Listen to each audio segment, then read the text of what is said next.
Hello বন্ধুরা, চলে আসলাম আমি আমার রান্নাঘরে। আর তোমাদের সঙ্গে একটা ব্লগ শেয়ার করবার জন্য চলে আসলাম।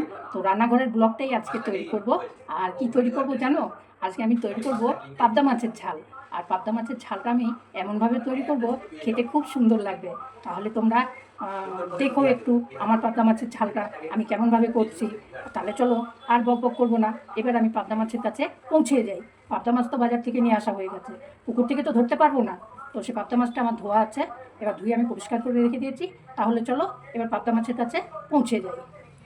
পাবদা মাছ তো আমি রান্না করব, তার আগে আমি মিষ্টি কুমড়ো ছেচকি করব। পূর্ণিমার শাক দিয়ে মিষ্টি কুমড়ো ছেচকি করার জন্য দেখো এখানে আমি মিষ্টি কুমড়ো আর ছোট ছোট করে আলু কেটে নিয়েছি।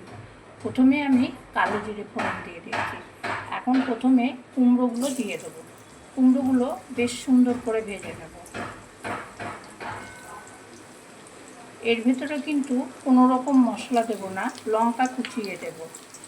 ছেচকিতে কালো জিরে ফোড়ন দিলেই হয়ে যায়। আর একটু জিরে ধনের গুঁড়ো দিয়ে দেবো। গুঁড়োটা খুব সুন্দর করেই ভেজে নেব। এখন আমি কুমড়োর ভেতরে আলুটা কুচিয়ে রেখেছিলাম, আলুটা অ্যাড করে দেব।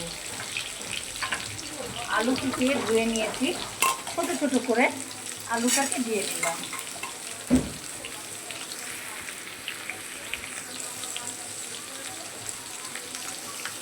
এখানে দেখো একটা পেঁয়াজ কুচিয়ে দিয়েছি আমি। কাঁচা পেঁয়াজ কুচিয়ে দিলে তরকারিটা কিন্তু খুব সুস্বাদু হয়। আর কাঁচা পেঁয়াজটা আমি কুচিয়ে দিয়ে দিয়েছি। ভেজে দিলে কিন্তু এতটা স্বাদ হবে না, যেটা তুমি কাঁচা পেঁয়াজটা পরে তরকারিতে দেবে। এখন আমি এখানে 3টে কাঁচা লঙ্কা কুচিয়ে দেবো। কুচিয়ে দিলে তরকারিতে কাঁচা লঙ্কাটা, তাহলে তোমার মুখেও পড়বে না এবং তরকারির সঙ্গে মিশে যাবে। তাই জন্য দেখো কাঁচা লঙ্কাটা কুচিয়ে দিচ্ছি। আর তার জন্য কুচানোর জন্য নিয়ে নিয়েছি আমি একটা কাঁচি। কাঁচি দিয়ে কুচালে খুব সুন্দর কুচানো হয়, নিচে ফেলে রাখতে হয় না। লঙ্কা ধুয়ে নিয়ে হাতে ধরেই তুমি এইভাবে কুচিয়ে দিতে পারবে। কুচিয়ে দিয়ে দিলাম। এখন আমি এর ভেতরে দিয়ে দেবো পরিমাণ মতন লবণ আর হলুদ।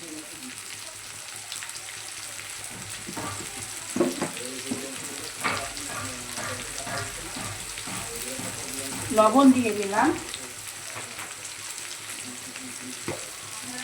বন্ধুরা, তোমরা কোথা থেকে আমার ভিডিওটা দেখছো একটু কমেন্ট করে জানাবে। হলুদ দিয়ে দিলাম। এর সঙ্গে দিয়ে দেবো আমি একটু জিরে ধনের গুঁড়ো। আর জিরে ধনের গুঁড়োটা আমার তো তৈরি করাই থাকে, একটু জিরে ধনের গুঁড়ো দিয়ে দিলাম। এখন এগুলো খুব সুন্দর করে ভেজে নেব।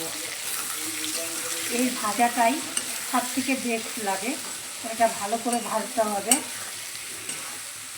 সঙ্গে এখানে পূর্ণিমার শাক আমি কুচিয়ে রেখে দিয়েছি, এটা দিয়ে কুমড়ো ছেচকি করলে খুব সুন্দর হয়। এখন আমি সেই কুমড়োর ভেতরে পূর্ণিমার শাকটা দিয়ে দিচ্ছি। এটা দিয়ে কুমড়ো ছেচকি তৈরি করে দেখবে, দারুণ সুন্দর হয়। আর খেতেও খুবই সুন্দর লাগবে। এটা এখন ভালো করে মিশিয়ে দেব।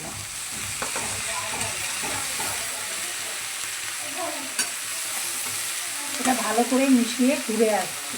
তার সঙ্গে সঙ্গে দেখো কুমড়োগুলো কি সুন্দর লাগছে দেখতে। এখন এখানে আমি সামান্য মিষ্টি দিয়ে দিলাম। মিষ্টিতে আমি চিনিটাই ব্যবহার করলাম, কারণ বাতাসা আমার কাছে নেই। এখন এটা ঢাকা দিয়ে দেবো, ঢাকা দিলেই কমে যাবে।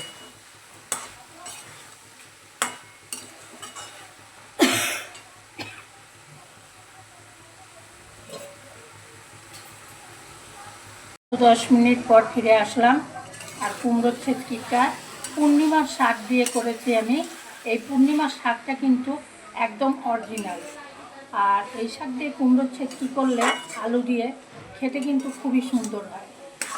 তো তোমরাও একবার এই পূর্ণিমার শাক তুলে কুমড়োর ছেচকি করে খেয়ে দেখো, খুব ভালো লাগে। এখন আমি এটা নামিয়ে নেব। এরপরে আমি চলে যাব পাবদা মাছ রান্না করার জন্য। পাবদা মাছের ঝাল। পাবদা মাছ খেতে কিন্তু খুব সুন্দর, কিন্তু ভাজতে গেলে কিন্তু ভীষণ ফাটে। তার জন্য দেখো এখানে কি দিয়েছি, এখানে সর্ষের তেল দিয়েছি, হলুদ দিয়েছি আর লবণ দিয়েছি, দিয়ে মাছটাকে মাখিয়ে নেব। মাখিয়ে নেবার পরেও যখন ফাটবে তখন কিন্তু তোমার চোখ মুখ একদম পুড়ে যাবে। তার জন্য কি করতে হবে, ঢাকা দিয়ে দিতে হবে। তো মাছগুলো আমি মাখিয়ে নিয়েছি, এখন চলো ভাজতে যাই। ভাজাটাই হচ্ছে খুব টাফ। কড়াইতে কিন্তু আমি বেশ খানিকটা তেল দিয়ে দিয়েছি।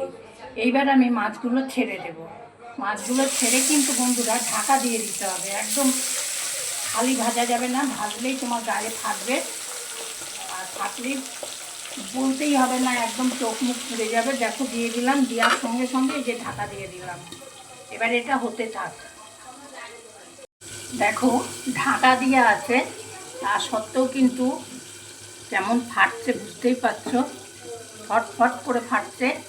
তাহলে এবারে গ্যাসের ফ্লেমটাকে কমিয়ে দিয়ে ঢাকনাটা খুলবো, একদম কমিয়ে দেবো, তারপরে ঢাকনাটা খুলবো।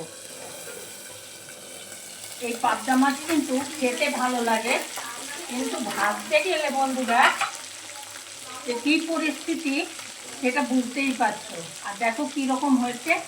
এখন এটা উল্টানো যাবে না, এটাকে আমাকে গ্যাসের এটাকে বন্ধ করে দিতে হবে। বন্ধ করে দিলাম, গ্যাসটাকে বন্ধ করে দিলাম। ওই দেখো ফাটছে, বন্ধ করে দিলাম। এবার কড়াইটা ঠান্ডা হবে, তারপরে একটা মাছও আর ভাঙবে না। দেখো কড়াইটা কিন্তু ঠান্ডা হয়ে গেছে, আর তোমার মাছটা ফাটারও ভয় নেই।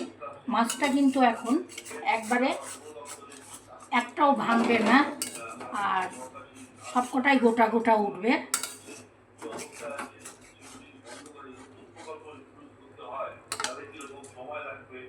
আর ফাটারও ভয় থাকলো না। তাহলে এইভাবে পাবদা মাছটা ভাজতে হয়।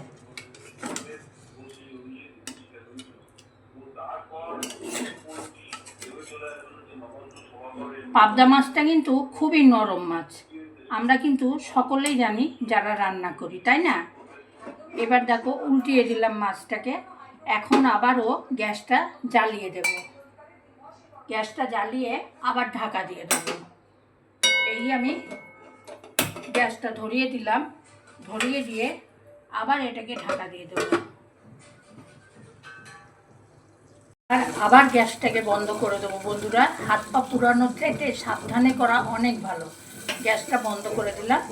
দেবার পর দেখো এখনও ফাটছে, তেল মাখিয়ে নেওয়া সত্ত্বেও ফাটে। এবার দেখো আবার আমি খুলে রাখলাম। খুলে রাখার পরে এটা ঠান্ডা হতে সময় লাগবে। যতক্ষণ ঠান্ডা হচ্ছে ততক্ষণ একটু পরে আমি আসছি। মাছের ঝালটা করার জন্য দেখো আমি আলু ভেজে নিয়েছি। আর আলুটা এই কারণে ভেজে নিয়েছি, আলু ভাজলে পরে আলু না দিলে মাছের ঝোল কিন্তু টেস্ট হয় না। তো আলুটা আমি সবসময় মাছের ঝাল বলো ঝোল বলো সব কিছুতেই আমি আলুটা ব্যবহার করি। আলুটা আমার খুব ফেভারিট। তো আলু না দিলে মাছের ঝোল ভালো হয় না। তার জন্য আমি আলুটাকে ভালো করে জিরে ফোড়ন দিয়ে ভেজে নিচ্ছি। আর এখানে দেখো আমি নিয়ে নিয়েছি সর্ষে আর লঙ্কা। ঝাল তোমরা তোমাদের স্বাদ অনুসারে দেবে, কিন্তু এর ভেতরে আমি দিয়ে দিয়েছি 1 চামচ লবণ। লবণ দিলে কি হবে, সর্ষেটা খুব সুন্দর পেস্ট হবে।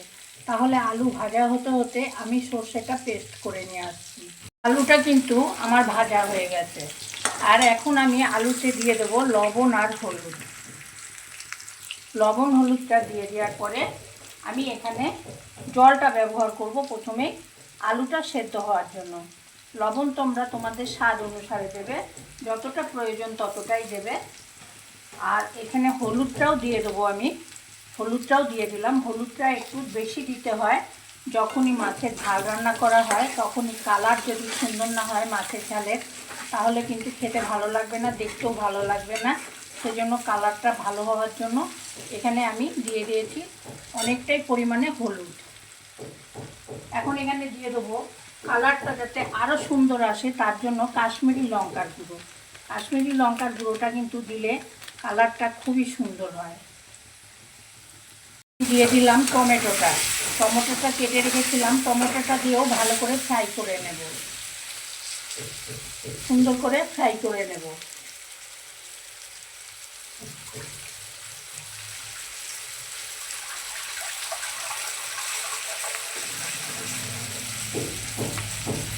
আলুটা সেদ্ধ হওয়ার জন্য জল দিয়ে দিলাম প্রথমে।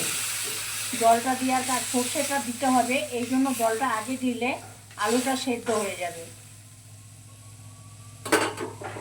আলুটা কিন্তু সেদ্ধ হয়ে গেছে। এখন কিন্তু আমি মাছটাকে দিয়ে দেব। মাছটা একদম আলু সেদ্ধ হওয়ার পরেই দিতে হয়, না হলে পরে ভেঙে যাওয়ার ভয় থাকে। তাই জন্য নরম মাছ যেহেতু, সেই জন্য এখন দিয়ে দিলাম। এরপরে আমি দিয়ে দেবো সর্ষে। আর সর্ষে কিন্তু আমি ছাঁকনি দিয়ে ছেঁকে দেব, তাহলে গ্যাস হওয়ার ভয় থাকবে না। আর সর্ষেটা কিন্তু দেখো আমি ছেঁকে নিয়েছি। এই যে ছাঁকনির ভেতরে সব সর্ষের খোসাগুলো রয়ে গেছে। এখন এই যে এই জলটা এখন আমি দিয়ে দিলাম, সর্ষে বাটাটা দিয়ে দিলাম, তাহলে তোমার কোনো গ্যাস হওয়ার ভয় থাকলো না। এরপর আমি দিয়ে দিচ্ছি ধনেপাতা কুচি। ধনেপাতা কুচিটা ওপর থেকে ছড়িয়ে দিলাম। এরপর ভালো করে নেড়ে দেব, মাছের ঝালটাকে সুন্দর করে নেড়ে দেবো। তৈরি হয়ে গেল আমার মাছের ঝোল। কারা কারা এইভাবে রান্না করো একটু কমেন্ট করে জানিও। আমি কিন্তু সর্ষে সবসময় ছেঁকে ব্যবহার করি। আর দেখো, আর একটুখানি ফুটিয়ে নেবো, তাহলেই আমার মাছের ঝাল একদম রেডি হয়ে গেল। কে কে খাবে বলো, হাত তোলো কে কে খাবে। আর বারবার বলি, আমার চ্যানেলটাকে একটু সাবস্ক্রাইব করে পাশে থেকো বন্ধুরা। বেল আইকনটা টিপে দিও, যাতে আমি নতুন নতুন ভিডিও ছাড়লে তোমাদের কাছে পৌঁছে যায়। সঙ্গে কিন্তু লাইক করতে ভুলে যেও না, লাইকটাও করে দিও।